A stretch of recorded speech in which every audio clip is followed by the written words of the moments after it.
It's a beautiful day. My windows are open. The books have been good. I want to talk about some of the books that I just read this week. They were quick reads, they were fun reads, and I'm happy about them.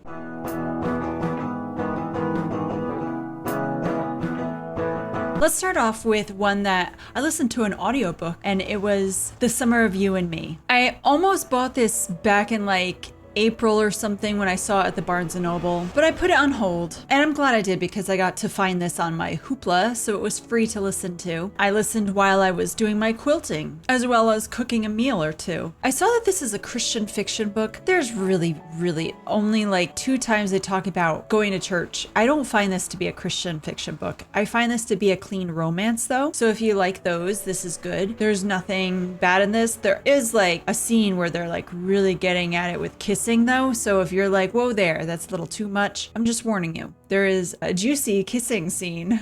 But this is a book about a woman that had been married to a man. Her name is Maggie and his name is Ethan. But Ethan passed away, and it's been a while, it's been a few years. He was in the military and left her with her being pregnant. She didn't even give birth when her husband had died. Now her daughter is like 4, as she's doing her best as a single mom. It's not where she had imagined herself to be. She thought she would have her husband by her side, but she has had his brother there to help her. So he's been a really big godsend to her. His brother Josh has actually always had a thing for her. So he wants to be able to tell her his feelings, but at the same time, he doesn't want to freak her out. On the day that he's like thinking about maybe expressing himself to her in that sort of way, they go to a carnival. While there's a young man that they see. She takes a picture. She was taking pictures of her daughter as she sees this man that looks exactly like her husband, that she's kind of like, what if actually is my husband? And what if he didn't actually die? And it was just like he had to pretend or something. So now the two of them have to find out this mystery of who this person in this picture that they have is. It is a very lovely romantic tale. There are some things that while listening or reading this, you might go like, whoa, that's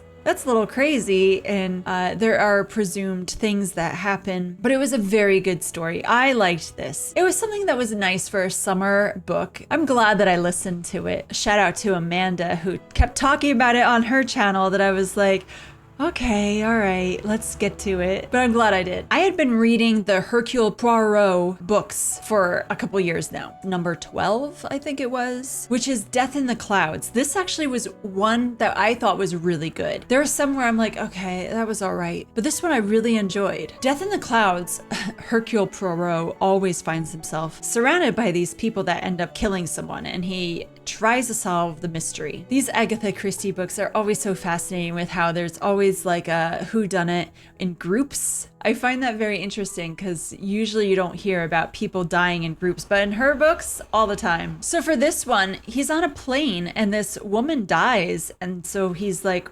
okay, how in the world did that happen? Because the only way that she would have died was maybe from where he's sitting. He is trying his best to figure out, based off of the clues, he wants to see everyone's personal items, and he wants to try to figure it out because there are certain things that just seem a little bit suspicious. And there are some interesting characters in this that you get to know about. And what's different about this one is it's not like on the spot. They don't figure it out while they're there for like a weekend or whatever. So they go through this court thing, and then it's like, okay, let's work with the police on this.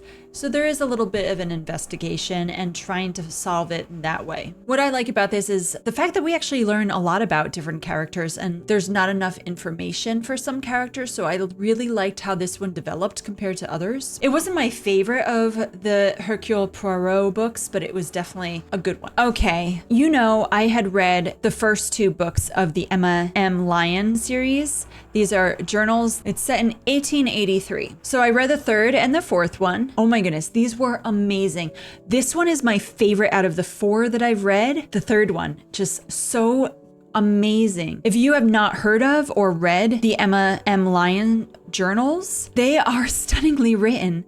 I really enjoy these. She's witty. She's got this like sense of humor that is perfect, the different descriptions she gives, it's like, I really feel like I am her when I'm reading these. In this one, they start off, this was pretty fun, like kind of like a game where based off of Julius Caesar, the Shakespeare play, her town has this thing where you have to find out clues. So there's like a private play that you can get tickets to.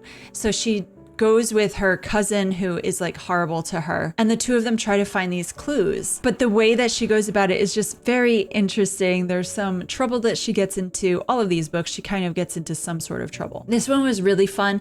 And what I love is this is the biggest one too, the longest one. And the way that the love story develops, I mean, there are definitely men that are after her, and there are characters that have come by in all of these. And now, from what I could see, definitely she forms these bonds and these friendships, especially with these three men, which is very beautiful, and it carries on into this one. And at the end, the way they talk about what their little group has become means something of importance to Emma. And so she's kind of like figuring out what it is about them that she really enjoys their company. But of course, there is one that she seems to like a lot. However, she is still dealing with grief. 3 years ago, the man she was engaged to, or that she promised herself to be married to, that eventually they would have married, he died. And so we learned that in the first one. So she's still struggling with that. And I really love how in this one, we find out more details about what he was like,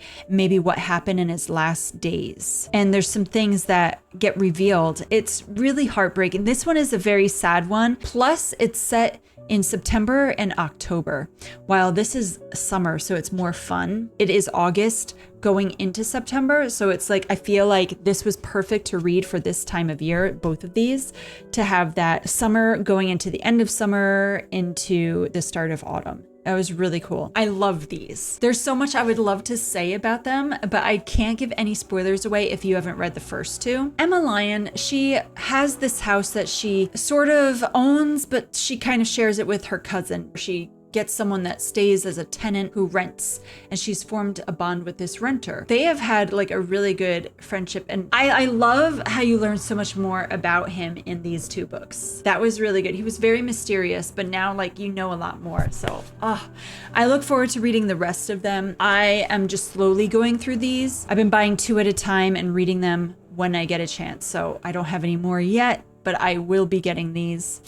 So delightful. And to finish it off, I want to talk about Our Missing Hearts. The author of this book, I've read 2 other books by her. I had this on my to-read list as soon as this was talked about coming out, and I don't know why I delayed so much, but I'm really disappointed. This one, even though all the other books I really loved that I just talked about, this one I didn't. It wasn't badly written. It wasn't bad. It's just, I felt like some of the characters kind of fell a little flat compared to her other writings. For Our Missing Hearts, let me tell you what this is about, because you're like, okay, but what is it about? So this is a dystopian, but it's like a story that you can understand happening in our society today. It's as if all the Asian people are looked down upon, especially the Chinese community, which isn't so different from how a lot of people started to get treated during COVID. So that's why I felt like I could understand some of this. The main character is a preteen to teen named Birdie. He also goes by a different name to kind of protect him. His mother is a famous writer for poetry specifically, and she wrote a poetry book called Our Missing Hearts. You slowly get to understand Birdie and what his family is like. His mother he hasn't seen in a few years, and he really misses her, so he starts thinking about her and stories she has told him.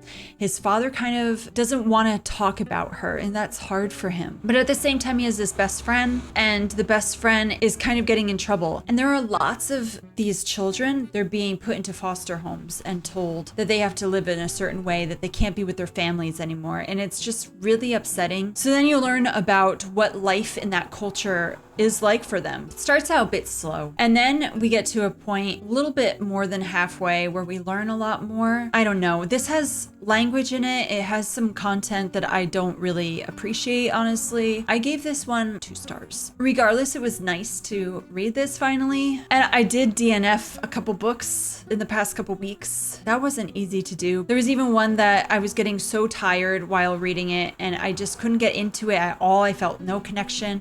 I said to my husband, and I'm going to stop reading this one. And I started another one since then that I got sucked into already. So that happens. And I'm learning more and more to just give up on books that I can't get into. But then there are other books that I'm like, but I want to know what happens even if I'm not too into it. That's what Our Missing Hearts was, where I started to get into parts of it, but then at the same time I was like, Anyway, I hope that if you read any of these books, tell me your thoughts on them. Have a great rest of your August, and I hope you enjoy your books. Bye.